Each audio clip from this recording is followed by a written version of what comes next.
আসসালামু আলাইকুম প্রিয় শিক্ষার্থী, আশা করি তোমরা ভালো আছো। আলহামদুলিল্লাহ, আমি তোমাদের দোয়ায় ভালো আছি। প্রিয় শিক্ষার্থী, গত 24শে মার্চ 2020 ইংরেজি হতে বর্তমান পর্যন্ত অর্থাৎ করোনাকালীন সময়ে আমি যে কয়েকবার তোমাদের সামনে অনলাইন ক্লাসে এসে উপস্থিত হয়েছি, আজকে তার মধ্যে আমি 379 নম্বর অনলাইন ক্লাস শুরু করতে যাচ্ছি। আজকে 379 নম্বর অনলাইন ক্লাসের শুরুতে সবার প্রতি রইল সালাম ও শুভেচ্ছা। প্রিয় শিক্ষার্থী, আমি আশা করব তোমরা আজকের ক্লাসের শুরু থেকে শেষ পর্যন্ত আমার সাথে সংযুক্ত থাকবে এবং তোমরা তোমাদের প্রত্যেকের আইডিতে আজকের ক্লাসের লিঙ্কটা শেয়ার করে দেবে, কারণ আজকের ক্লাসটা অনেক গুরুত্বপূর্ণ একটা ক্লাস। আজকে আমি আধুনিক পদার্থবিজ্ঞানের সূচনা অধ্যায় থেকে লরেন্স রূপান্তর নিয়ে আলোচনা করব। অর্থাৎ বিজ্ঞানী গ্যালিলিও যে একটি রূপান্তর দিয়েছিলেন, সেই রূপান্তরের মধ্যে সীমাবদ্ধতা ছিল বিদায় এটাকে সংশোধন করতে হয়েছিল। সেই সংশোধনী রূপ অর্থাৎ বিজ্ঞানী লরেন্সের রূপান্তরটা আমরা আলোচনা করব। প্রিয় শিক্ষার্থী, তো আমার বিশ্বাস তোমরা যারা পরীক্ষার্থী আছো, পড়ালেখা নিয়ে ব্যস্ত আছো, অ্যাসাইনমেন্ট নিয়ে ব্যস্ত আছো এবং যারা একাদশ শ্রেণীতে আসো, তোমরাও সময়কে অপচয় করবে না, সময়কে নষ্ট করবে না, অবহেলা করবে না। তোমরাও সময়ের প্রতি গুরুত্ব দাও, কারণ শুধুমাত্র ইন্টারমিডিয়েট সময়টা তোমাদের জন্য আসল নয়, এরপরে বিরাট একটা জগৎ তোমাদের জন্য অপেক্ষা করতেছে। সেই জগতে তোমাকে জয়ী হতে হলে ইন্টারমিডিয়েটে অবশ্যই তোমাকে সময়ের গুরুত্ব দিতে হবে। প্রিয় শিক্ষার্থী, তো আমি চেষ্টা করে যাচ্ছি তোমাদের জন্য কিছু করার, জানি না কতটুকু পারতেছি, তারপরও আমার চেষ্টা থেমে থাকবে না। ইনশাল্লাহ আমি যতদিন পারি, যেভাবেই পারি তোমাদের পাশে থাকার চেষ্টা করব, ঠিক আছে? তো তোমরা তাহলে লিঙ্কটা শেয়ার করে দাও প্রত্যেকের আইডিতে, কারণ তোমরা লিঙ্কটা শেয়ার করে দিলে তোমাদের আইডিতে থাকা বন্ধু বান্ধবরা ক্লাসটা দেখার সুযোগ পাবে। তাহলে দেখো প্রিয় শিক্ষার্থী, আমরা লরেন্স রূপান্তরে চলে যাচ্ছি। আমরা গত ক্লাসে দেখছিলাম যে বিজ্ঞানী গ্যালিলিও কোনো বস্তুকে ধ্রুববেগে গতিশীল দুইটি কাঠামোতে প্রকাশ করার জন্য বা দুইটি কাঠামোর সাপেক্ষে বস্তুটিকে প্রকাশ করার জন্য বা বস্তুটিকে সমীকরণের দ্বারা প্রকাশ করার জন্য কতগুলি সমীকরণ বা এক সেট সমীকরণ তিনি কি করছিলেন, অবতারণা করছিলেন। তার নাম অনুসারে এই সমীকরণগুলিকে বলা হয়েছিল গ্যালিলিও রূপান্তর। তার নাম অনুসারে এই সমীকরণগুলিকে কি বলা হয়েছিল?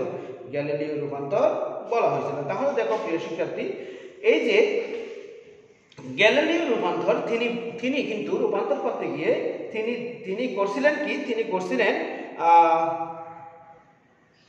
সময়, ভর এবং স্থানকে ধ্রুব ধরছিলেন বা নিরপেক্ষ ধরছিলেন। সময়, ভর, স্থানকে নিরপেক্ষ ধরে এবং আপেক্ষিকতার বিশেষ তথ্যের প্রতি উদাসীন থেকে তিনি কি করছিলেন?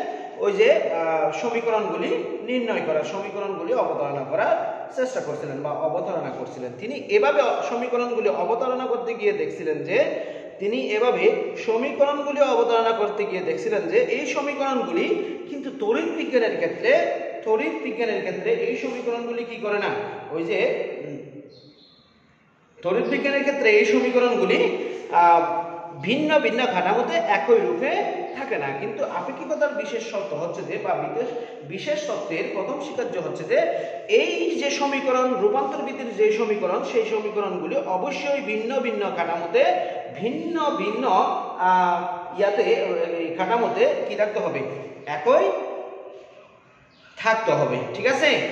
এবং তার সমীকরণগুলি থেকে আমরা দেখছিলাম যে এই যে দুইটি কাঠামোর সাপেক্ষে পর্যবেক্ষক যে আলোর বেগ নির্ণয় করে, সেই আলোর বেগটা ভিন্ন ভিন্ন হয়ে যায়, অর্থাৎ আলোর বেগ ধ্রুব থাকে না।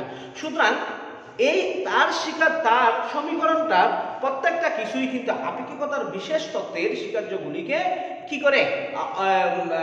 স্বীকার্যগুলিকে লঙ্ঘিত করে, ঠিক আছে? অর্থাৎ স্বীকার্যগুলোর নিয়ম মানে না।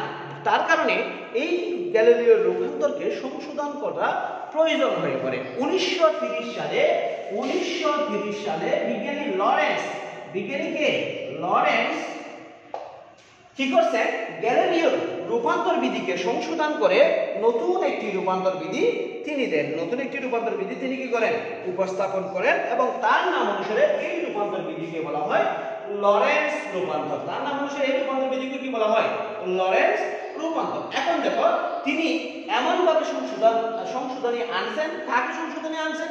গ্যালিলিও রূপান্তরকে এমন ভাবে সংশোধন করছেন যেন গ্যালিলিও রূপান্তরের সংশোধিত রূপটা আপেক্ষিকতার বিশেষ তত্ত্বকে মেনে চলে, আপেক্ষিকতার বিশেষ তত্ত্বকে মেনে চলে এবং তাড়িৎচুম্বকীয় তত্ত্বের মাধ্যমে এই সমীকরণগুলিকে তিনি কি করছিলেন? উপস্থাপন করেছিলেন। তাড়িৎচুম্বকীয় তত্ত্বের মাধ্যমে এই সমীকরণগুলিকে কি করছিলেন? উপস্থাপন করছিলেন। দিলে তার এই সমীকরণগুলিকে কি করে লরেন্টজের রূপান্তর সমীকরণ বলা হয়। তাহলে আমি লরেন্টজের রূপান্তর সমীকরণকে এভাবে সংজ্ঞায়িত করতে পারি। 1930 সালে বিজ্ঞানী লরেন্টজ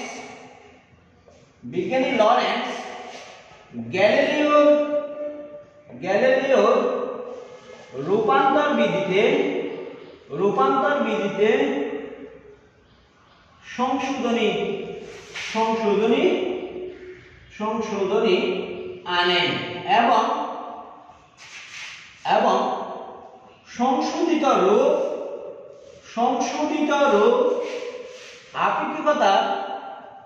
আপেক্ষিকতার বিশেষ তত্ত্বের স্বীকার্য সমূহ মেনে চলে। কি চলে? মেনে চলে। এছাড়াও তিনি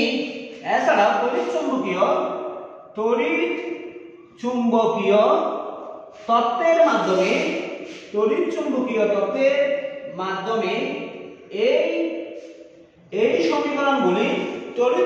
তত্ত্বের মাধ্যমে এই সমীকরণগুলি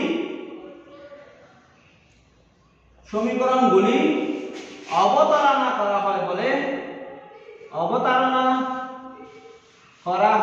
বলে একে লরেন্টজের রূপান্তর সমীকরণ বলা হয়। একে কিসের রূপান্তর? লরেন্টজ এর রূপান্তর সমীকরণ বলা হয়। ঠিক আছে প্রিয় শিক্ষার্থী, অনেক ক্রিটিক্যাল একটা রূপান্তর বিধি আমাদের মনোযোগ দিয়ে দেখতে হবে। ঠিক আছে, তোমরা যদি না বুঝো আমাকে অবশ্যই কমেন্ট বক্সে জানাবে আর আমি বুঝতে পারতেছি না, এবং তোমরা প্রত্যেকে লিংকটা শেয়ার করে দাও।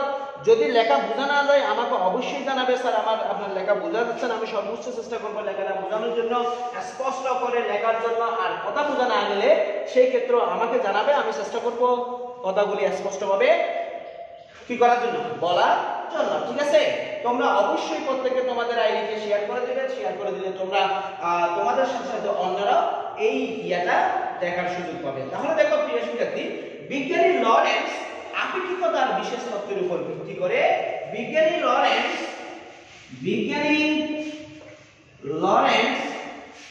আপেক্ষিকতার বিশেষ তত্ত্বের উপর বিজ্ঞানী লরেন্টজ আপেক্ষিকতার বিশেষ তত্ত্বের উপর ভিত্তি করে পরস্পরের সাপেক্ষে ধ্রুববেগে গতিশীল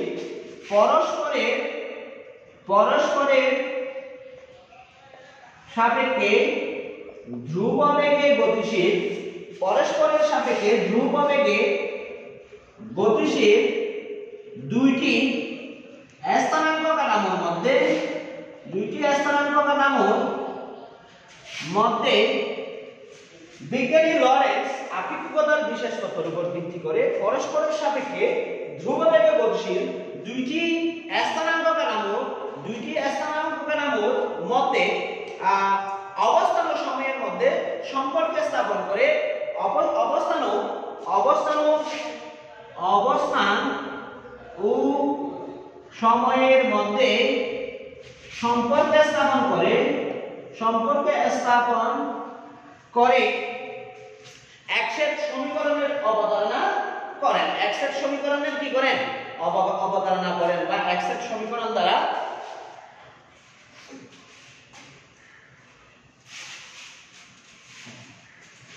অবস্থান ও সময়ের মধ্যে সম্পর্ক স্থাপনকারী এক্সেট সমীকরণ প্রতিপাদন করেন। এই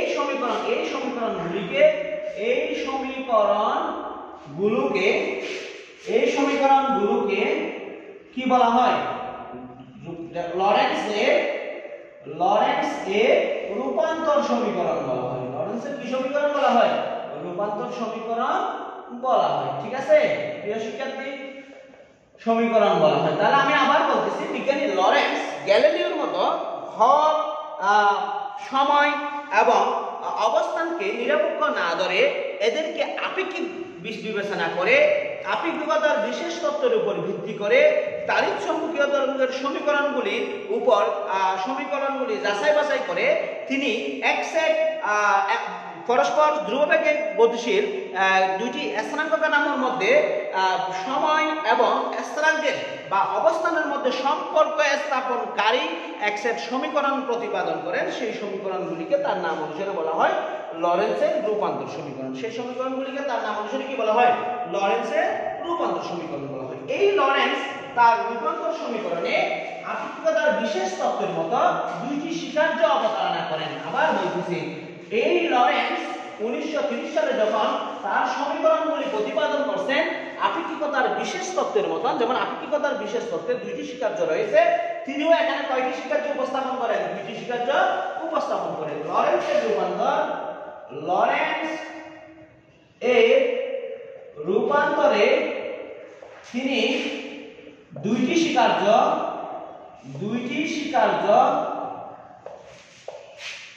অবতারণা, দুইটি স্বীকার্য লরেন্টজের রূপান্তর তিনি দুইটি স্বীকার্য অবতারণার মাধ্যমে উপস্থাপন করেন। প্রথম স্বীকার্য দেখো কাইন্ডলি। প্রথম স্বীকার্য হচ্ছে আপেক্ষিকতার বিশেষ তত্ত্বের প্রথম স্বীকার্যের মতো পরস্পরের সাথে ধ্রুববেগে গতিশীল প্রসঙ্গ কাঠামোতে পরস্পরের সাথে ধ্রুববেগে গতিশীল দুইটি কাঠামোর পরস্পরের সাথে ধ্রুববেগে গতিশীল দুইটি কাঠামোতে পদার্থবিজ্ঞানের সকল সূত্র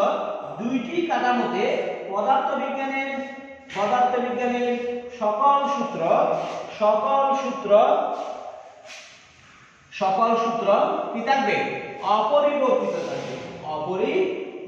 থাকবে। এটা আমরা কিন্তু আপেক্ষিকতার বিশেষ নীতিতেও পেয়েছিলাম। আপেক্ষিকতার বিশেষ নীতি প্রথম স্বীকার্য ছিল ঠিক এরকম, যদি দুইটি প্রসঙ্গ কাঠামো পরস্পরের সাপেক্ষে ধ্রুববেগে গতিশীল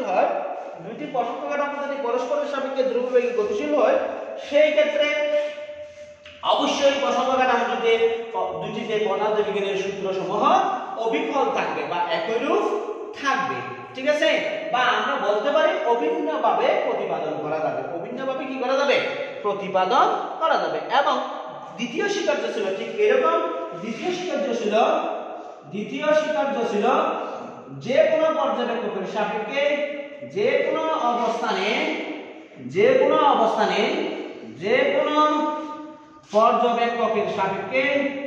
পর্যবেক্ষকের সাপেক্ষে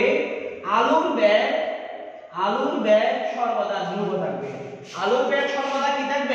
ধ্রুব থাকবে। প্রিয় শিক্ষার্থী, তোমরা দেখো আমরা আপেক্ষিকতার বিশেষ তত্ত্বেও কিন্তু দুইটি স্বীকার্য পেয়েছিলাম। প্রথম স্বীকার্যে আইনস্টাইন উল্লেখ করছিলেন এমন দুইটি প্রসঙ্গ কাঠামো যাদের মধ্যে একটি আপেক্ষিক বেগ অর্থাৎ ধ্রুব আপেক্ষিক বেগ থাকবে, তারা একটির সাপেক্ষে আরেকটি ধ্রুব বেগে গতিশীল থাকবে এবং এই সমস্ত কাঠামোতে পদার্থবিজ্ঞানের সকল সূত্রসমূহ অভিন্ন থাকবে। এখানে লরেন্টজ তার রূপান্তর বিধি সংশোধন করতে গিয়ে, কার রূপান্তর বিধিকে? গ্যালিলিও রূপান্তর বিধিকে সংশোধন করতে গিয়ে আপেক্ষিকতার বিশেষ তত্ত্বের প্রতি নজর রেখে তড়িৎ-চুম্বকীয় বিজ্ঞানের প্রতি সুদৃষ্টি দিয়ে দুইটি স্বীকার্যের মাধ্যমে তার রূপান্তরকে তিনি উপস্থাপন করছেন। প্রথম স্বীকার্য ছিল অর্থাৎ যে কোনো কাঠামো তাদের মধ্যে যদি ধ্রুববেগ আপেক্ষিক ধ্রুববেগ থাকে বা ধ্রুববেগে তারা গতিশীল থাকে, সেই ক্ষেত্রে তাদের কাঠামোগুলিতে পদার্থবিজ্ঞানের সূত্রগুলি অভিন্নভাবে কি করা যাবে? প্রতিপাদন করা যাবে এবং যে কোনো পর্যবেক্ষকের সাপেক্ষে যে কোনো অবস্থানে কি করা যাবে? আলোর বেগ সবসময় ধ্রুব থাকবে। এখন আমি তার রূপান্তরকে গাণিতিকভাবে বিশ্লেষণ করার চেষ্টা করব। দেখো প্রিয় শিক্ষার্থী, আমি এখানে দুটো চিত্র আঁকছি। আমি দুইটা স্থানাঙ্ক কাঠামো বা প্রসঙ্গ কাঠামো আঁকছি। দেখো আমি একটি প্রসঙ্গ কাঠামোকে নাম দিলাম এস কাঠামো এবং আরেকটি প্রসঙ্গ কাঠামোর নাম দিলাম এস প্রাইম কাঠামো। এস কাঠামোতে একটি পর্যবেক্ষক রয়েছে তার নাম উ এবং এস প্রাইম কাঠামোতে আরেকটি পর্যবেক্ষক রয়েছে তার নাম উ প্রাইম। আমি মনে করলাম এস প্রাইম কাঠামোটা এস কাঠামোর সাপেক্ষে ধ্রুব বেগে গতিশীল কি অক্ষ বরাবর এক্স অক্ষ বরাবর ধ্রুব বেগে গতিশীল কি বেগ নিয়ে ভি বেগ নিয়ে।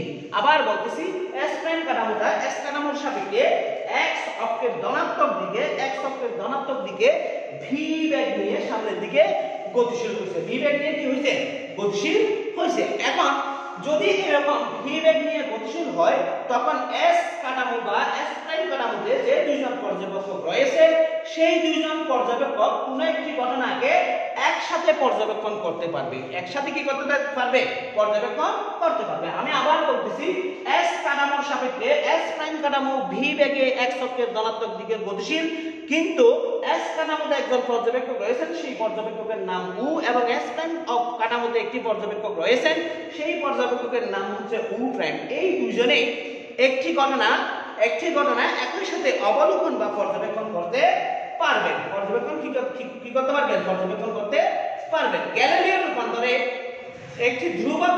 এখন দেখো গ্যালিলিও রূপান্তরটা ছিল গ্যালিলিও রূপান্তর ঠিক এরকম দুটি কাঠামো ছিল।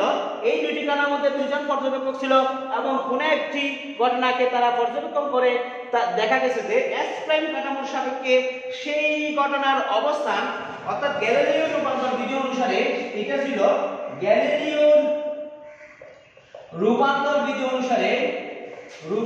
বিধি অনুসারে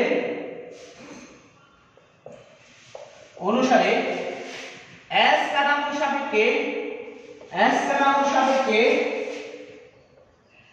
এস প্রাইম কাঠামো গতিশীল হলে কি গতিশীল এক্স অক্ষ বরাবর ভি বেগে গতিশীল হলে আমরা পেয়েছিলাম x প্রাইম সমান x মাইনাস বিটি। x প্রাইম সমান কি মাইনাস বিটি পেয়েছিলাম x মাইনাস বিটি পেয়েছিলাম। এখন যেহেতু শুধুমাত্র কাঠামোগুলি x অক্ষ বরাবর গতিশীল, y অক্ষ বরাবর তার কোনো কি ছিল না গতি ছিল না, z অক্ষ বরাবর তার কোনো গতি ছিল না, সেই ক্ষেত্রে আমি এটাকে x প্রাইম সমান x মাইনাস বিটি, y প্রাইম সমান y, z প্রাইম সমান z এবং t প্রাইম সমান t আমরা পেয়েছিলাম কখন গ্যালিলিও রূপান্তর অনুসারে। এখন লরেন্স কি করছেন এই গ্যালিলিও রূপান্তরকে সংশোধন করার জন্য তিনি একটি ধ্রুব রাশি কে নিয়েছেন।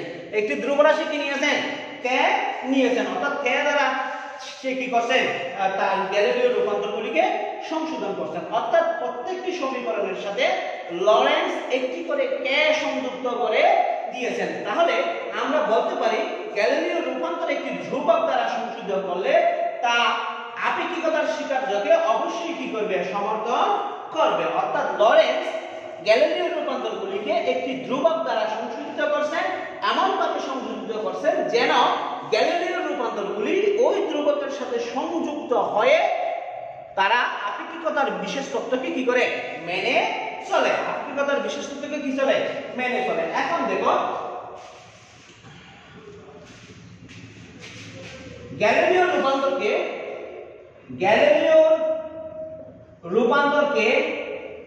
রূপান্তরকে সংশোধন করার জন্য প্রত্যেকটি সমীকরণে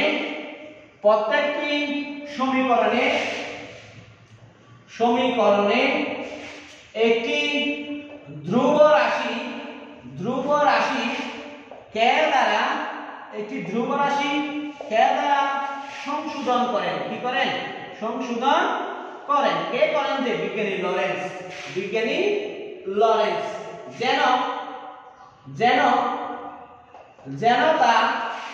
যেন সংশোধিত রূপ কাকে সমর্থন করবে আপেক্ষিকতার বিশেষ তত্ত্বকে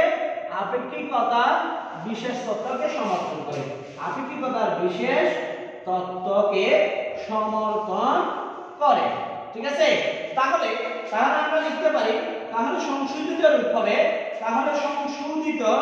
আমি প্রথমে একটি সমীকরণকে সংশোধিত করব তাহলে x অক্ষ বরাবর সংশোধিত রূপ হবে x অক্ষ বরাবর কি বরাবর x অক্ষ, শুধু x অক্ষ বরাবর সংশোধিত রূপটা আমরা দেখতেছি। সংশোধিত রূপটা হবে ঠিক এরকম x প্রাইম সমান k into x minus vt, x prime সমান k into x minus vt। আমি এটাকে এক নং সমীকরণ দিলাম। আমাকে বলছে যে আমি গ্যালিলিও রূপান্তরকে কি করব, সংশোধন করব। লরেন্স বলছেন যে গ্যালিলিও রূপান্তরের সাথে যদি আমি একটি ধ্রুবক k সংযুক্ত করে দিই তাহলে গ্যালিলিও রূপান্তরটা সংশোধিত হয়ে যাবে এবং এই সংশোধিত রূপটা আপেক্ষিকতার বিশেষ তত্ত্বকে কি করবে, সমর্থন করবে। তাহলে আমি সংশোধিত রূপ x অক্ষ বরাবর সংশোধিত রূপটাকে লিখতে পারি x প্রাইম সমান k into x minus vt। Galileo রূপটা ছিল এরকম x প্রাইম সমান x মাইনাস vt। এটার সাথে আমি শুধু একটি কি সংযুক্ত করে দিছি, k সংযুক্ত করে দিছি। প্রিয় শিক্ষার্থী, তোমরা যারা আমার সাথে সংযুক্ত আছো তোমাদেরকে আমি আবারও বলবো, তোমরা যদি ক্লাসটা শেয়ার করে দাও তাতে তোমাদের সাথে তোমাদের বন্ধু বান্ধবরা যারা তোমাদের সাথে সংযুক্ত আছে তারাও ক্লাসটা কিন্তু কি করতে পারবে, দেখতে পারবে। তাহলে কি তোমরা চাও না তোমাদের সাথে তোমাদের বন্ধু বান্ধবরাও ক্লাসটা দেখো? সুতরাং তোমরা পারলে সবাই ক্লাসটা শেয়ার করে দাও, ঠিক আছে? আর লেখা স্পষ্ট না হলে আমাকে বলিও, আমি চেষ্টা করব লেখাটা স্পষ্ট করার জন্য, ঠিক আছে?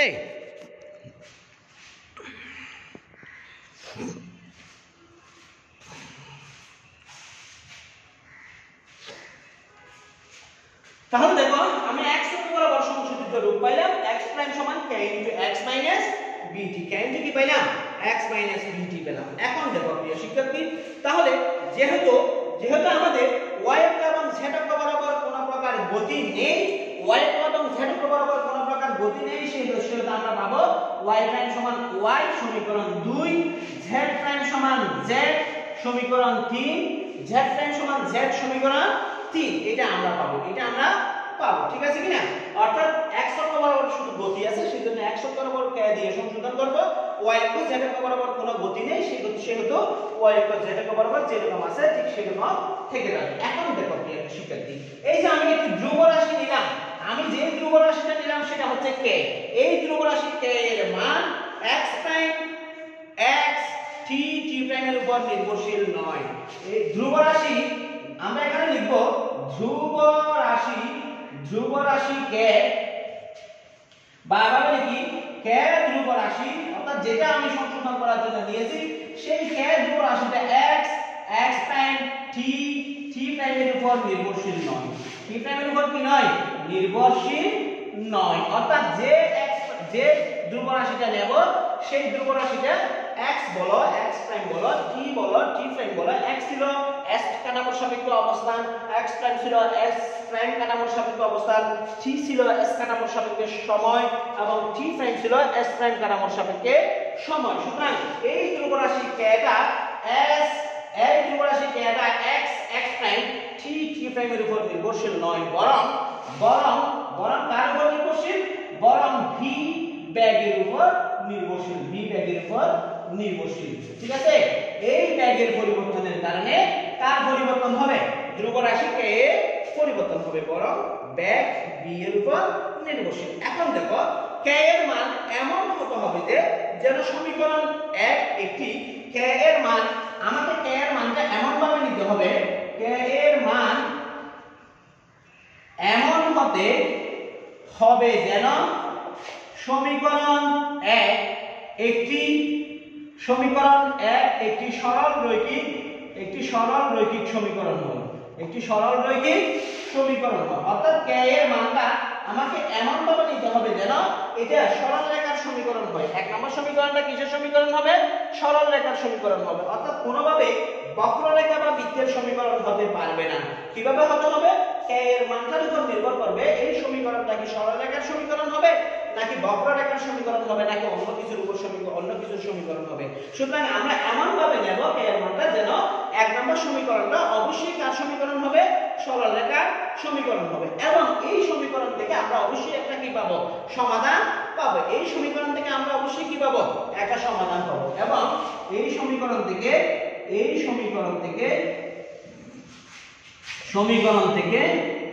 অবশ্যই একটি কি পাবো, সমাধান পাবো, অবশ্যই একটি সমাধান পাওয়া যাবে। দেখো যদি কোনোভাবে যদি k সমান 1 হয়, যদি k সমান 1 হয়, কাইন্ডলি একটু দেখবা, আমি যদি এখানে k সমান 1 লিখি, দেখো k সমান 1 লিখি, তাহলে এটা হয়ে যাবে x স্কয়ার সমান 1 ইনটু x মাইনাস bt। তার মানে এটা তুলে দিলে আবার গ্যালিলিও সমীকরণ হয়ে গেছে কিনা দেখো তো। তার মানে যদি কোনোভাবে k সমান 1 হয়, যদি কোনোভাবে k সমান 1 হয়, যদি k সমান 1 হয়, তবে তা গ্যালিলিও রূপান্তরের রূপ নেবে। গ্যালিলিও রূপান্তরে কি নেবে? রূপ নিবে। অর্থাৎ আবার কিসে চলে যাবে? k এর মান যদি 1 হয়, সমীকরণগুলি আবার কিসের অবস্থায় চলে যাবে? গ্যালিলিও রূপান্তর বিধিতে চলে যাবে। গ্যালিলিও রূপান্তর বিধিতে কি হবে? চলে যাবে। এখন দেখো প্রিয় শিক্ষার্থী, আমরা পেয়েছি, আমরা সংশোধিত রূপ পেয়েছি x prime equal k into x minus bt, তাই না? এটাকে 1 নং সমীকরণ দিয়েছিলাম, এটা ছিল সংশোধিত রূপ। এবং আমরা y প্রাইম সমান y পেয়েছিলাম, এটাকে 2 নং দিয়েছিলাম, z প্রাইম সমান z পেয়েছিলাম, এটাকে 3 নং দিয়েছিলাম, তাই না? কিছুক্ষণ আগেই তো আমরা এগুলো করছিলাম। এখন দেখো প্রিয় শিক্ষার্থী, যদি এটা v বেগে বিপরীত দিকে গতিশীল হয়, বা আমরা এখন x প্রাইম সমান এটা পাইছিলাম, আমরা কিন্তু গ্যালিলিও রূপান্তরে আমরা এটা পেয়েছিলাম। দেখো আমরা গ্যালিলিও রূপান্তরে পেয়েছিলাম x প্রাইম সমান x মাইনাস vt, এবং x সমান পেয়েছিলাম x প্রাইম প্লাস vt, এটা পাইছিলাম। ঠিক আছে, আমরা গ্যালিলিও রূপান্তরে যদি x প্রাইম সমান x মাইনাস vt পেয়ে থাকি, x সমান পেয়েছিলাম x প্রাইম প্লাস vt। এখন দেখো আমরা এখানে x প্রাইম সমান k ইনটু সংশোধিত করার জন্য k into x minus vt লিখছি। তাহলে এখানে আবার লিখতে পারি, আবার x সমান x প্রাইম প্লাস vt হলে কিভাবে? গ্যালিলিও রূপান্তর অনুসারে, গ্যালিলিও রূপান্তর অনুসারে। ঠিক আছে, গ্যালিলিও রূপান্তর অনুসারে ভাবে লিখি, গ্যালিলিও রূপান্তর অনুসারে যদি এত হলে সংশোধিত রূপ হবে x equal k into x prime plus vt, k into x prime plus কি দি vt। আমি এটাকে 4 নং সমীকরণ দিতে পারি, এটাকে কয় নং সমীকরণ দিতে পারি? 4 নং সমীকরণ দিতে পারি। প্রিয় শিক্ষার্থী, না বুঝলে আমাকে কমেন্ট বক্সে জানাইও, আমি সর্বোচ্চ চেষ্টা করব তোমাকে বুঝিয়ে ক্লাসটা করার জন্য। ঠিক আছে, তাহলে আমরা গ্যালিলিও রূপান্তর অনুসারে x সমান x প্রাইম প্লাস vt পেয়েছিলাম, সেটাকে আমি যদি সংশোধন করি তাহলে x equal k into x prime plus vt পাবো, k into x prime plus কি পাবো? vt পাবো। এখন আমি 1 নং সমীকরণকে, এই 1 নং সমীকরণকে 4 নং সমীকরণে বসাবো। 1 ও 4 হতে পাই, কাইন্ডলি ক্লাসটা অনেক লম্বা হবে, একটু ধৈর্য সহকারে দেখার চেষ্টা করো প্রিয় শিক্ষার্থী। অনেক গুরুত্বপূর্ণ এবং অনেক লম্বা একটা ক্লাস, অনেক লম্বা একটা সমীকরণ, সুতরাং অবশ্যই ধৈর্য সহকারে দেখতে হবে, কারণ বুঝতে হলে তো সাথে থাকতে হবে। জিনিসটা বুঝতে হলে অবশ্যই কি করতে হবে? সাথে থাকতে হবে। তাহলে 1 নং সমীকরণকে আমি 4 নং সমীকরণে বসাবো, x ইকুয়াল k ইনটু, দেখো এখানে x প্রাইম এর মান হচ্ছে এটা, x প্রাইম এর মান এটা না, তাহলে আমাকে দ্বিতীয় বন্ধনী দিতে হবে নিশ্চয়ই। আমি তৃতীয় বন্ধনী দিচ্ছি, তৃতীয় বন্ধনী যদি দিই তাহলে এখানে আসছে k into x minus vt plus vt এভাবে আসবে। তাহলে আমি 1 নং সমীকরণকে যদি 4 নং সমীকরণে ব্যবহার করি, 1 নং সমীকরণকে যদি আমি কত নং সমীকরণে? 4 নং সমীকরণে, এটা t প্রাইম ছিল, কাইন্ডলি একটু দেখবা, এটা t প্রাইম ছিল, তাহলে এটা কি হয়ে যাবে? t প্রাইম হয়ে যাবে। তাহলে আমি 4 নং সমীকরণে ব্যবহার করলে আমরা পাবো x equal k into x minus vt plus vt prime. এই k into x minus vt, এটা হচ্ছে কার মান? x প্রাইম এর মান। আমি এখন একটু ক্যালকুলেশন করব, তাহলে দেখো আমি ক্যালকুলেশন করলে কি পাই? ক্যালকুলেশন করলে আমি পাই বা x ইকুয়াল, আমি গুণ করে দেব k square x minus vt, k দিয়ে যায় গুণ করলে k vt prime, k vt prime. আমি k দিয়ে গুণ করছি, এটাকে একবার k দিয়ে গুণ করছি, k square into x minus vt, এটাকে k দিয়ে গুণ করছি, k vt prime, k vt prime t prime. আমি k vt প্রাইম কে পক্ষান্তর করে নেব, k vt প্রাইম কে যদি পক্ষান্তর করে নিই তাহলে দেখো x মাইনাস, এটা পুরোটাকে পক্ষান্তর করলে x minus k square x minus vt সমান k ক্যাভিটি ফ্রাইম। এখন আমি এই ক্যাভিটি ফ্রাইমকে এভাবে এদিকে নিয়ে আসতেছি, এদিকে নিয়ে আসলে আমার টি ফ্রাইমের মান বের করব। টি ফ্রাইম সমান আমার এরকম হবে, দেখো x minus k square x minus vt by kb এরকম হবে, তাই না? এই যে এইটা দিয়ে আমি কি করব, ডান পাশের অংশকে বাম পাশের অংশকে ভাগ করব। এখন একটু ক্যালকুলেশন করব। দেখো আমি সেপারেশন করে ফেলব। সেপারেশন করে ফেললে আমরা পাবো বা টি প্রাইম সমান, আমি যদি এখানে সেপারেশন করে ফেলি তাহলে আমরা কি পাবো, দেখো x বাই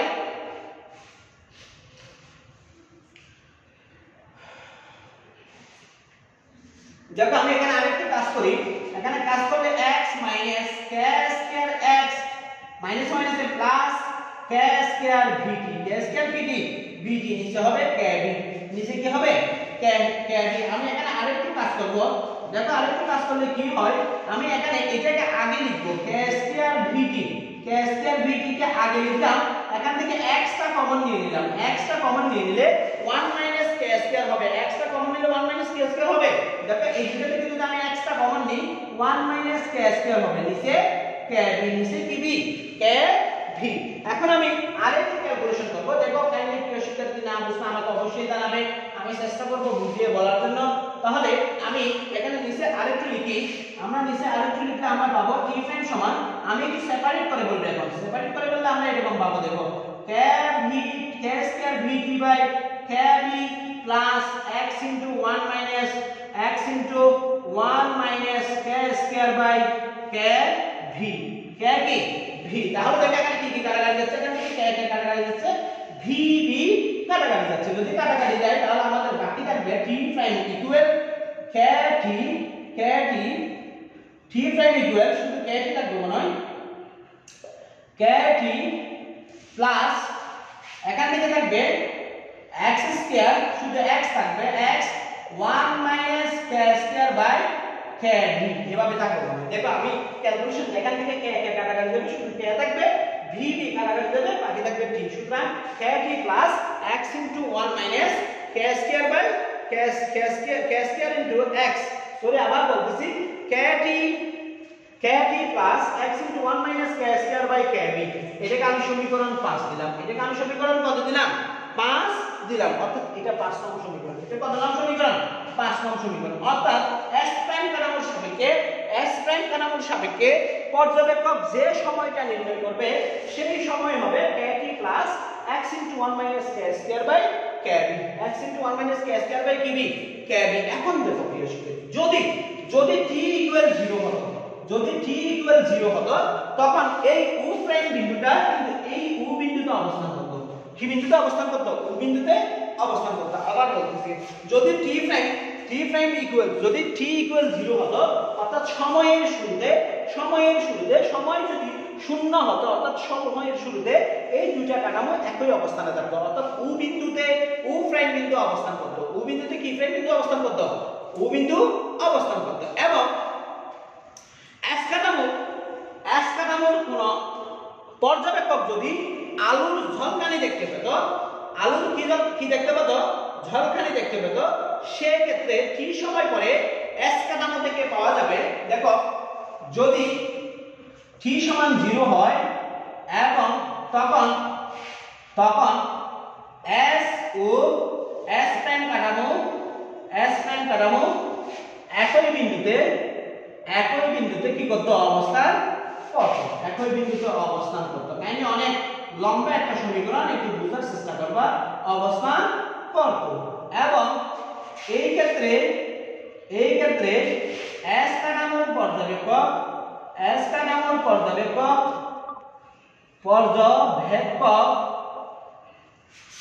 আলোর ঝলকানি দেখতে পেলে,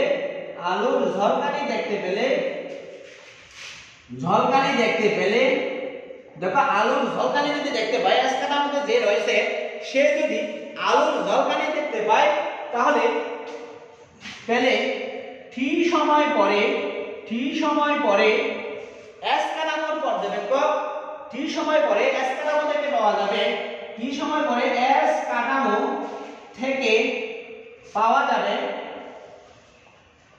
যাবে। দেখো কেন কি পাওয়া যাবে, দেখো আমি বলছিলাম যে যখন t সমান 0 তখন এস কাঠামো এবং এস প্রাইম কাঠামো একই বিন্দুতে অবস্থান করবে এবং দেখা যাবে যে ওই অবস্থায় যদি আলুর একটি জলকানু এস কাঠামোতে অবস্থিত পর্যবেক্ষক দেখতে পান, সেই এস কাঠামোর সাপেক্ষে টি সময় পরে, কত সময় পরে? টি সময় পরে আলুর দূরত্ব হবে সিটি। কেন সিটি হবে? কারণ আমরা জানি যে আলুর বেগ সি, তাহলে উৎপন্ন হওয়ার টি সময় পরে সে দূরত্ব অতিক্রম করবে কত?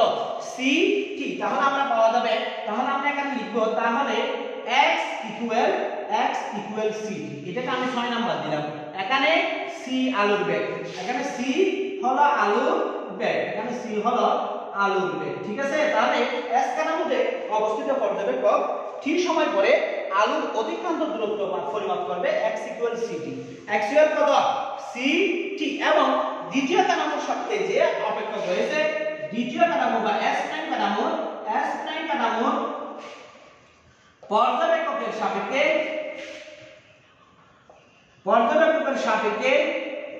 এস প্রাইম কাঠামোর পর্যবেক্ষকের সাপেক্ষে পর্যবেক্ষক করবেন। আমি এভাবে লিখি, এস প্রাইম কাঠামোর পর্যবেক্ষক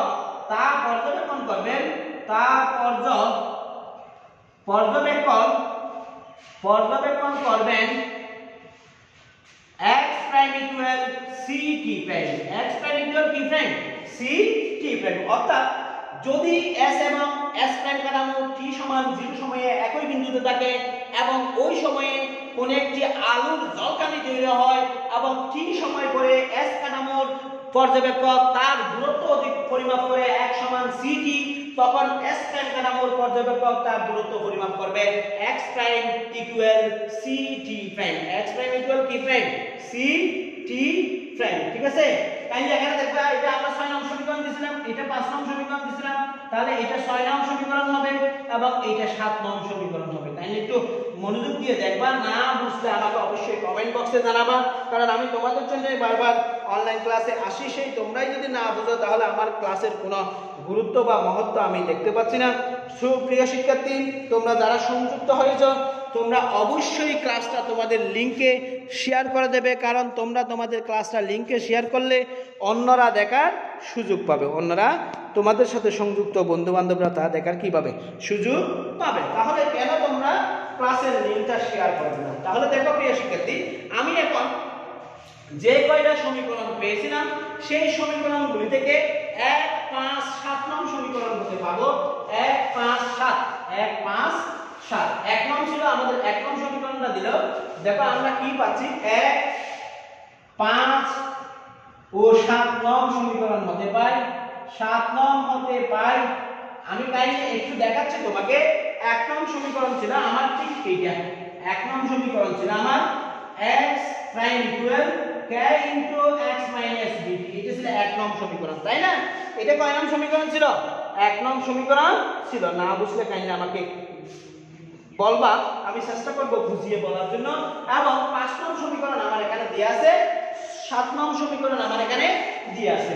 আমার 1 নং সমীকরণ ছিল x প্রাইম, 5 নং সমীকরণ ছিল t প্রাইমের মান, 7 নং সমীকরণ ছিল x prime equal ct prime. তাহলে আমি প্রথমে x প্রাইমের মানটা বসাবো 7 নং সমীকরণে, অথবা আমি এটাকে 1 ও 5 নং কে 7 নং বসিয়ে পাই, 1 ও 5 নং কে 7 নং এ বসিয়ে পাই, 7 নং এ বসিয়ে পাই কি পাই দেখবো, x প্রাইম ইকুয়াল ছিল k into x minus vt সমান t প্রাইম ছিল c into kt plus x into 1 minus k square by kb, 1 minus k square by kb। প্রিয় শিক্ষার্থী, অনেক লম্বা একটা ক্লাস। এই লম্বা ক্লাসের কারণে দেখা যাবে যে এটা অনেকের ক্লাসটা যে উপস্থিত হতে বা ক্লাসে সংযুক্ত হতে চাইবে না। তারপরেও করার পিছনে অনেক গুরুত্বপূর্ণ একটা টপিকস, তোমরা যারা সংযুক্ত হবে তাদের জন্য লাভ হবে, যারা সংযুক্ত হবে না তাদের জন্য লাভ হবে কিনা ক্ষতি হবে সেটা তারাই ভালো বুঝতে পারবে। তাহলে আমি এখানে গুণ করে দিচ্ছি। আমি গুণ করে দিলে kx মাইনাস kvt পাবো। এখানে গুণ করে দিলে ckT প্লাস এখান থেকে আমরা পাবো cx 1 minus k square by kb পাবো। 1 মাইনাস k স্কয়ার বাই কি পাবো? কেবি পাবো। ঠিক আছে, এটাই আমরা পাচ্ছি। এখন আমরা এখন একটু পক্ষান্তর করব। x পদাগুলিকে একপাশে নিয়ে আসবো।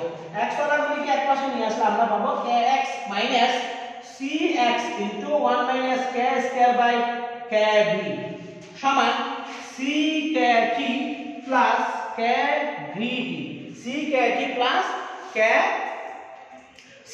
plus kvt আমরা এটা নিয়ে নিলাম। এখন এখান থেকে x টা কমন যাচ্ছে, x কমন নিলে এখান থেকে আমরা পাবো k minus c into 1 minus k square by kb। ঠিক আছে, এখান থেকে আমি কি কমন নেব, ct কমন নেব। এখান থেকে আমার কি কমন যাচ্ছে দেখো, ckT kv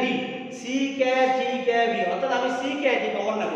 ckT যদি আমি কমন নিই, কাইন্ডলি একটু দেখবা প্লিজ, এখানে থাকবে 1, এখানে কি থাকবে 1 থাকবে, এখান থেকে kT নিয়ে নিলাম, c একটা আছে, তাহলে v বাই c হবে, v বাই কি হবে, c হবে। কাইন্ডলি তোমরা একটু দেখবা, এটা দিয়ে যদি আমি গুণ করি ckT * 1 সমান ckT, এটা গুণ করলে c কাটাকাটি যাবে, kT v হবে, kT কি হবে, v হবে। তাহলে আমরা পাইলাম x * k - c 1 minus k square by kb equal ckT into 1 minus v by c। আমি এখন x এর মানটা বের করার চেষ্টা করব। x এর মানটা যদি আমি বের করি, অনেক গুরুত্বপূর্ণ একটা সমীকরণ, যারা অবহেলা করে ক্লাসে উপস্থিত হচ্ছ না তোমরা বুঝতে পারবে তোমরা কি জিনিস হারাচ্ছ। সুতরাং যে যাত্রা যেভাবে বুঝে সেটা তার জন্য ভালো, আমি তাদের কিছুই বলতে চাচ্ছি না।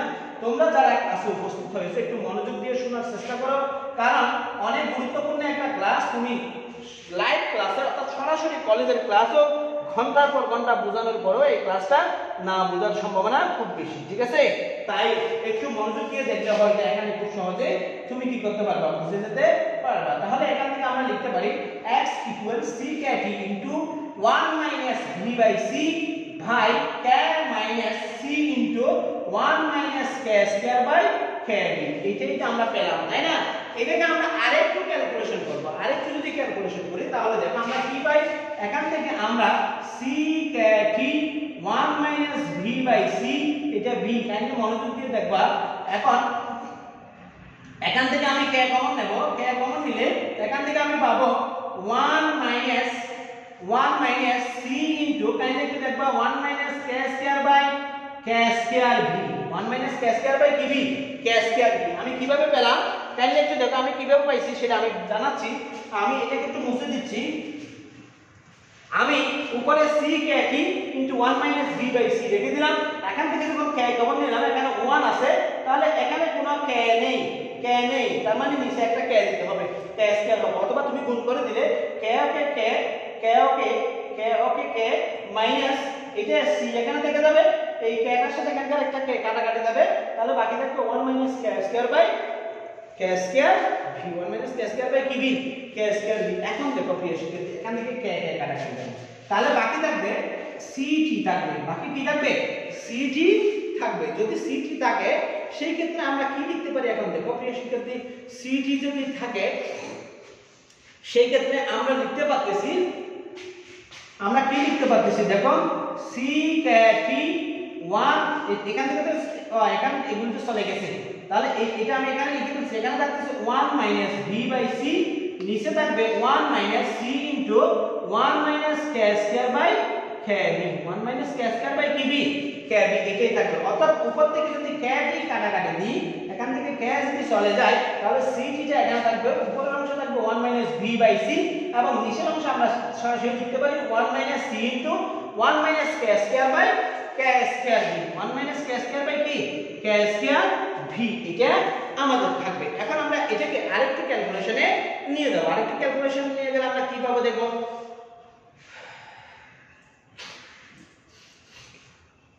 আমি এটাকে আরেকটু সুন্দর করে লেখার জন্য এই v টাকে বের করে দেব। v টাকে বের করে দিলে ঠিক এরকম হবে, c by v হবে। এই v টাকে আমি বাইরে বের করে দিলাম, বাইরে বের করে দিলে কি হবে, c by v হবে। অর্থাৎ আমি ক্যালকুলেশনের সুবিধার জন্য আমি এই কাজটা করলাম। এখন আমরা এখানে কি পাবো দেখো, আমরা এখানে পাবো, ক্যালকুলেশনটা তোমরা একটু ভালো করে দেখলেই বুঝতে পারবা, ক্যালকুলেশনটা খুবই জটিল, তোমরা না দেখলে এটা বোঝা অনেক কষ্ট হয়ে যাবে। সুতরাং একটু মনোযোগ দিয়ে দেখবা।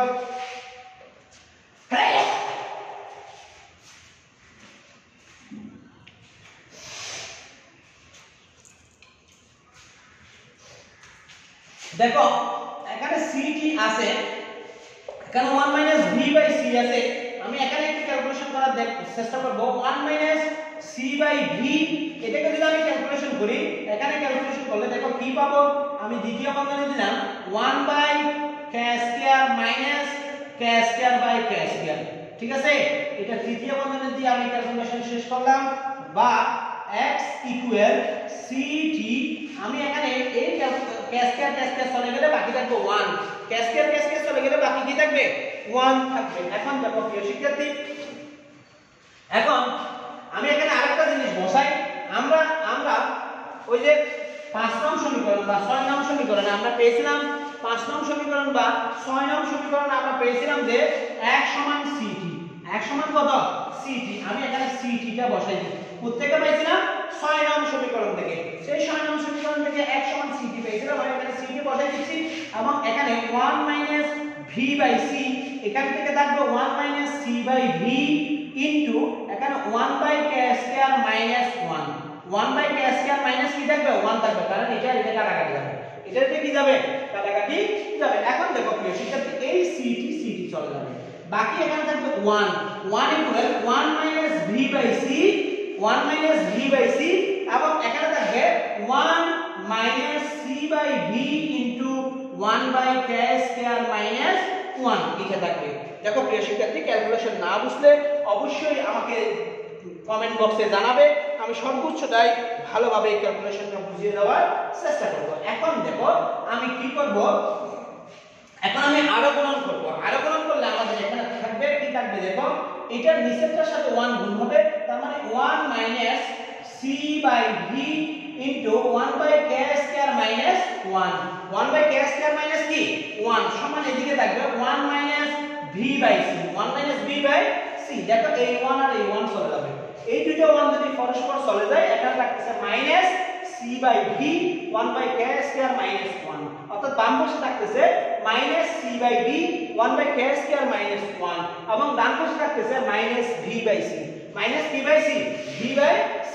তাহলে আমি মাইনাস দ্বারা যদি গুণ করি, তাহলে আমরা এখানে পাবো cv, বা আমি -v/c দ্বারা গুণ করি, -v/c দ্বারা যদি গুণ করি, তাহলে একটু দেখবা -v/c দ্বারা যদি উভয় পাশে গুণ করি, তাহলে আমরা এখানে পাবো -c/v -v/c 1/k² - 1, এখানে পাবো -v/c, এখানে পাবো -v/c, উভয় পাশে -v/c দ্বারা কি করছি গুণ করছি। যে না বুঝলে কাইন্ডলি আমাকে একটু কমেন্ট বক্সে জানাইও, আমি সর্বোচ্চটাই ভালোভাবে বুঝিয়ে দেওয়ার চেষ্টা করব। প্রিয় শিক্ষার্থী, লেখা স্পষ্ট না হলে আমাকে বলিও, আমি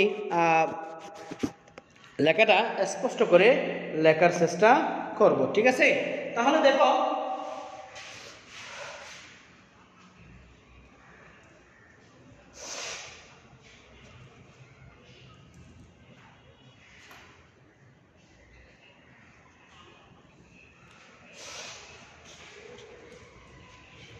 তাহলে আমি এখান থেকে কি পাই, দেখো আমি এখান থেকে পাচ্ছি এটা চলে যাবে, মাইনাস প্লাস হয়ে যাবে, তাহলে বাকি থাকতেছে 1/k² - 1, এখানে মাইনাস প্লাস হয়ে যাবে, বাকি থাকবে b²/c², b²/k², এখন দেখো প্রিয় শিক্ষার্থী, আমি 1 টাকে পক্ষান্তর করব, 1/k² সমান 1 + v²/c², 1 + k², b²/c²। কাইন্ডলি একটু বোঝার চেষ্টা করবে প্রিয় শিক্ষার্থী, কাইন্ডলি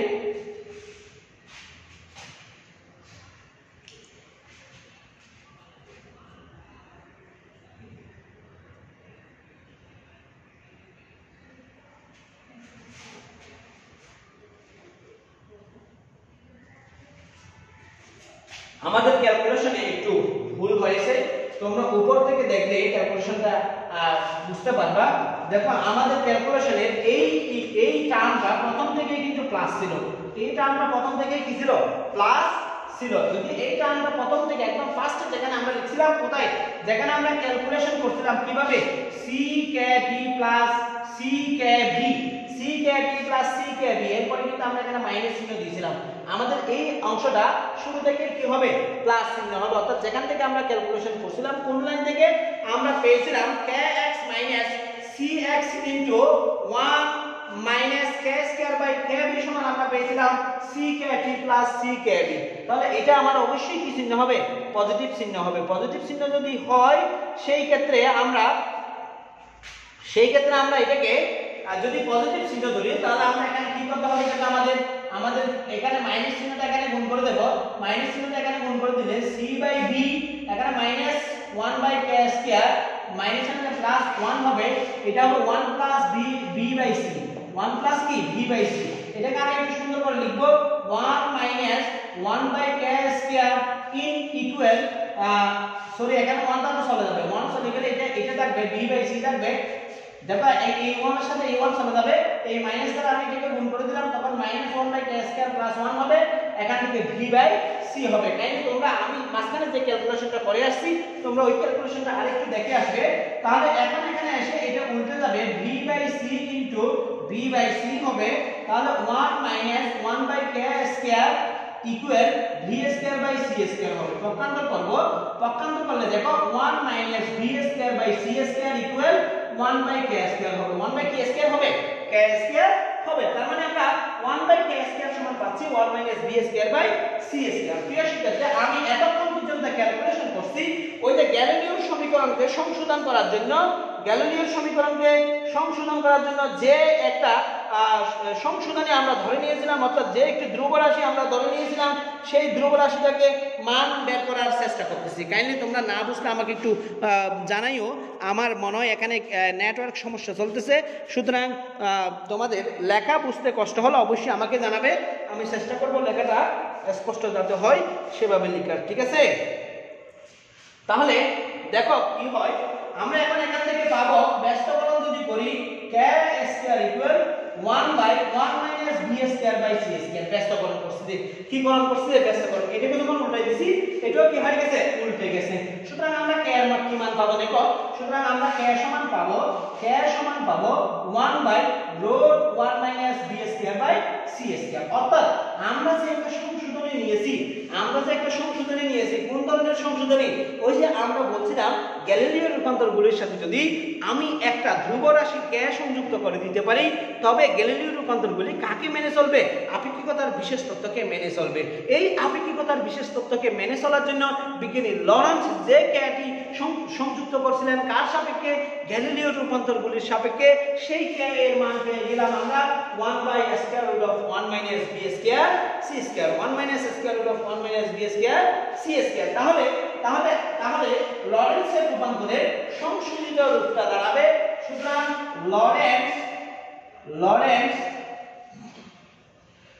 লরেন্সের রূপান্তরের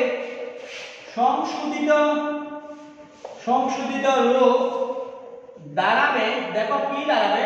লরেন্সের রূপান্তরের সংশোধিত রূপ দাঁড়াবে x prime equal k into x minus vt, k into x minus vt, বা x প্রাইম ইকুয়াল এই যে k এর মান হচ্ছে কত? 1 by root 1 minus v square by c square. তাহলে x মাইনাস vt, এটাকে আমি কত নং সমীকরণ দিতে পারি? এটাকে 8 নং সমীকরণ দিতে পারি। যেহেতু এক y এর বরাবর কোনো কাজ করে না, সেহেতু y এর বরাবর y থেকে যাবে, z এর বরাবর কোনো কাজ করে না, z প্রাইম সমান z থেকে যাবে, z প্রাইম সমান কি থেকে যাবে? z থেকে যাবে। এটাকে আমি 9 নং সমীকরণ দিলাম, এটাকে 10 নং সমীকরণ দিলাম। কিন্তু সময় পরিবর্তন হবে, পরিবর্তন হবে এবং সেই সময়ের পরিবর্তনটা হবে, অর্থাৎ সময়ের ক্ষেত্রে এই সমীকরণটা দাঁড়াবে, এখানে সমীকরণটা দাঁড়াবে। অনেক লম্বা হিস্ট্রি আছে, আমি লম্বা হিস্ট্রিতে যাব না, ক্যালকুলেশনে যাব না, এজন্য আমি সরাসরি লিখে দিচ্ছি t প্রাইম সমান t minus vx by c square square root of 1 minus v square by c square. এটাকে আমি কত নং সমীকরণ দেব? 11 নং সমীকরণ দেব। তার মানে আমরা দেখতেছি যে যদি গ্যালিলিও রূপান্তরকে সংশোধন করে আপেক্ষিকতার বিশেষ তত্ত্বকে মেনে চলে যে ওরকম এক্সাক্ট সমীকরণ রূপান্তর করতে হয়, তাহলে সেই রূপান্তর করতে গিয়ে বিজ্ঞানী লরেন্স যে 4টি সমীকরণ পেয়েছেন সেই 4টি সমীকরণ হলো x প্রাইম সমান x minus vt by 1 minus root 1 minus v square by c square, y prime সমান y, z প্রাইম সমান z এবং t প্রাইম সমান t minus vx by c square by square root of 1 minus v square by c square. এগুলি হচ্ছে লরেঞ্জের exact রূপান্তর সমীকরণ। লরেঞ্জের exact রূপান্তর সমীকরণ আমাদের এগুলো অবশ্যই মনে রাখতে হবে, কারণ এগুলি দিয়ে আমাদের গাণিতিক সমস্যার সমাধান করতে হবে। এগুলি দিয়ে আমাদের গাণিতিক সমস্যা কি করতে হবে? সমাধান করতে হবে। এখন দেখো প্রিয় শিক্ষার্থী, আমি একটু বিপরীত লরেঞ্জের রূপান্তর সম্পর্কে আলোচনা করব। বিপরীত রূপান্তর লরেঞ্জের বিপরীত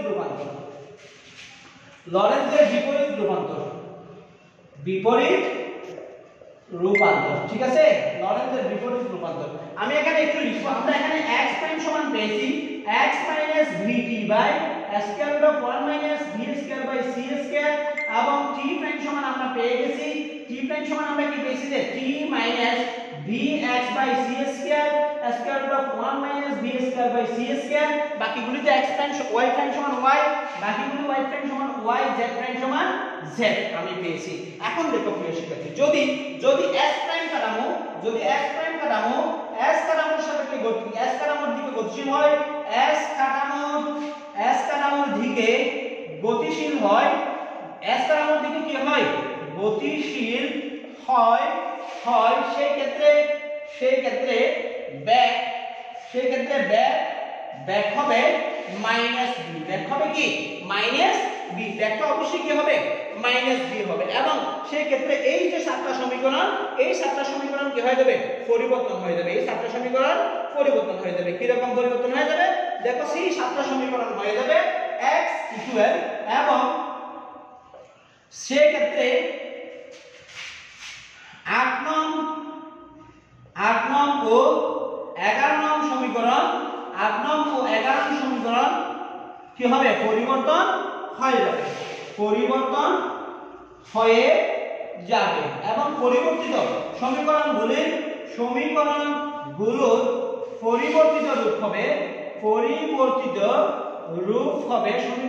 পরিবর্তিত রূপ হবে x ইকুয়াল, দেখো x ইকুয়াল সমীকরণগুলোর পরিবর্তিত রূপ x equal x prime plus vt prime, x prime plus vt prime, x prime plus t prime vt prime. তাহলে দেখো x সমান x prime plus vt prime, এখানে কিন্তু x মাইনাস vt আছে না, এখানে x prime plus vt prime হয়ে যাবে। x prime plus t prime হয়ে যাবে, vt প্রাইম হয়ে যাবে, এবং বাকিটা নিচে যেরকম আছে সেরকম হয়ে যাবে 1 minus b square by c square. t সমান হয়ে যাবে t prime plus vx prime by c square, vx prime by c square. Kindly একটু দেখবা প্লিজ, এটা হয়ে যাবে কত? এবং এটা হয়ে যাবে v t prime equal t plus vx prime by c square by 1 minus v square by c square, 1 minus v square by c square, এবং y প্রাইম সমান y, z প্রাইম সমান z। অর্থাৎ যখন s কাঠামো s prime কাঠামোর দিকে গতিশীল না হয়ে s প্রাইম কাঠামো s কাঠামোর দিকে গতিশীল হবে, যখন s কাঠামো s প্রাইম কাঠামোর দিকে গতিশীল না হয়ে s প্রাইম কাঠামো s কাঠামোর দিকে গতিশীল হবে, সেই ক্ষেত্রে ওই যে আমি যে সমীকরণগুলি পেয়েছিলাম সেই সমীকরণগুলি পরিবর্তন হয়ে যাবে, এবং পরিবর্তিত রূপ হবে x প্রাইমের পরিবর্তিত রূপ হবে x, এবং x প্রাইম সমান আমরা পেয়েছিলাম x minus vt by square root of 1 minus v square by c square. তখন বিপরীত লরেঞ্জের ক্ষেত্রে x সমান হবে x prime plus vt prime by square root of 1 minus v square by c square. আমরা এখানে t প্রাইম সমান পেয়েছিলাম t minus vx by c square square root of 1 minus v square by c square, সেটা পরিবর্তন হয়ে যাবে। t সমান হবে t prime plus vx prime by c square by square root of 1 minus v square by c square, y prime সমান y, z prime সমান z। প্রিয় শিক্ষার্থী, আশা করি বুঝতে পারছো এই সমীকরণগুলো অনেক গুরুত্বপূর্ণ। এই সমীকরণগুলো আমাদের জানতে হবে। যদি এই সমীকরণগুলো আমরা না জানি, তাহলে আমাদের এই সমীকরণগুলির উপর ভিত্তি করে অনেকগুলি গাণিতিক সমস্যা রয়েছে, সেই সমস্যাগুলো আমরা কি করতে পারবো না, সলভ করতে পারবো না। ঠিক আছে? এখন কাইন্ডলি একটু দেখো প্রিয় শিক্ষার্থী, যদি v মাস লেস দেন c হয়, অর্থাৎ বস্তুর বেগ বা কাঠামোর বেগ c অপেক্ষা অনেক ছোট হয়, কাঠামোর বেগ c অপেক্ষা কি হয় অনেক ছোট হয়, সেই ক্ষেত্রে হয় তবে b/c মাস less than 1 হবে। b/c মাস less than কি হবে 1 হবে। যদি b/c মাস less than 1 হয় তাহলে v/c এর ঘাতগুলোকে কি করা যায় উপেক্ষা করা যায়, ঘাতগুলোকে কি করা যায় উপেক্ষা করা যায়, ঘাতগুলোকে কি করা যায় উপেক্ষা করা যায়। যদি ঘাতগুলি উপেক্ষা করা হয় সেই ক্ষেত্রে আমরা 8 নং সমীকরণ থেকে কি পাবো দেখো, সেই ক্ষেত্রে আমরা 8 নং সমীকরণ থেকে পাবো x x vt/1 ওই যে এটা যদি আমি উপেক্ষা করি b² c², এখন এটাকে যদি আমি উপেক্ষা করি তাহলে বাকি থাকবে x vt/√1, তাহলে বাকি পাবো আমরা x সমান x vt। তার মানে আমরা দেখতেছি যে যদি v এর মান c এর মানের চেয়ে অনেক অনেক ছোট হয়, যদি v এর মান c এর মানের চেয়ে অনেক অনেক ছোট হয় সেই ক্ষেত্রে লরেন্টজ রূপান্তর আবার কিসে পরিণত হয়ে যাবে, লরেন্টজ রূপান্তর অবশ্যই গ্যালিলিও রূপান্তরে পরিণত হয়ে যাবে, লরেন্টজ রূপান্তর অবশ্যই কিসে রূপান্তর হয়ে যাবে গ্যালিলিও রূপান্তরে পরিণত হয়ে যাবে। প্রিয় শিক্ষার্থী, অনেক জটিল একটা সমস্যা নিয়ে আজকে আলোচনা করলাম, অনেক লম্বা সময় ধরে তোমাদের সাথে থাকলাম, তো তোমাদের কষ্ট হয়েছে সেটা আমি বুঝতে পারছি। প্রিয় শিক্ষার্থী, আমরা আগামী ক্লাসে নতুন একটা টপিকস নিয়ে, গুরুত্বপূর্ণ টপিকস নিয়ে তোমাদের সামনে হাজির হব। সেই পর্যন্ত ভালো থেকো, আমার জন্য দোয়া করিও। আর আরেকটা ঘটনা আছে, তোমাদের ডেঙ্গু মশার বিস্তার খুব বেশি বেড়ে গেছে। এই ডেঙ্গু মশার প্রতিরোধ করার জন্য তোমরা তোমাদের আশেপাশে বাড়িঘর সবকিছু পরিষ্কার রাখবে, কোনো জায়গায় পানি যাতে জমা না থাকে সেরকম ব্যবস্থা করবে। এবং সর্বশেষ কথা হচ্ছে, আগামী 7 তারিখ থেকে 18 বছরের ঊর্ধ্বে প্রত্যেকটি লোককে অর্থাৎ বয়স্ক ছেলে মেয়েকে টিকা দেওয়া হবে তোমাদের গ্রামে গঞ্জে আশেপাশের সেন্টারগুলিতে। তোমরা কেউ টিকা নিতে ভুল করবে না, সবাই নিজ উদ্যোগে নিজে এবং অন্যরা যাতে টিকা গ্রহণ করে সেই ব্যবস্থা করবে। প্রত্যেকে গিয়ে টিকা নিবে 18 বছরের ঊর্ধ্বে সবাই, এবং তোমরা 18 বছর না হলেও তোমরা তোমাদের বড় ভাই বোনদের বা মা বাবাকে উৎসাহ উদ্দীপনা যোগাবে এবং সবাই যাতে টিকার আওতায় আসে সেই ব্যবস্থা নিশ্চিত করার চেষ্টা করবে। সবাই মাস্ক পরবে এবং নিজেকে এবং অন্যদেরকে সুস্থ রাখার চেষ্টা করবে। ভালো থেকো, আসসালামু আলাইকুম।